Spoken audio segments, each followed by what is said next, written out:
Il-blu u l-isfar jispikkaw fit-tpinġija bluzzu tradizzjonali Malti imdawwar bit-ton li tat il-ħajja lil taraġġ ewlieni fil-Mellieħa. F'misraħ iż-żjara tal-Papa Ġwanni Pawlu II li l-Mellieħin isibuha bħala il-pjazza tas-Santwarju, iltqajna mal-missieru Liben li ħarġu bl-idea u wettqu din il-biċċa ta' arti fil-qalba tal-Mellieħa. Iż-żagħżugħ Pierre Zammit, imwieled u mrobbi fil-Mellieħa, għalilna kif fl-antik belt twelidu kienet assoċjata mat-tunnara u għalhekk ħareġ bl-idea tal-luzzu u t-ton. Peress li noqogħdu l-Mellieħa u l-Mellieħa marru ħafna l-baħar, ġietni idea l-luzzu peress li hija d-dajsa tradizzjonali ta' Malta, taqbel ħafna ma' kif qiegħda hekk ħdej il-pjazza.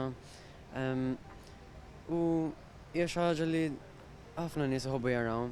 Missieru Lewis li ilu żewġ deċenji jgħallem l-arti spjegalna li hemm punt partikolari minn fejn din it-tpinġija għandha titgawda min-nies. Pittura bħal di tkun daqsxejn impenjattiva għax mhux bħal meta qed tpinġi fuq canvas jew fuq ħajt għandek il-perspective li ngħidu l-anamorfik tkun imġebda meta tara mhux mill-punt partikolari tagħha tħadd tidher imġebda.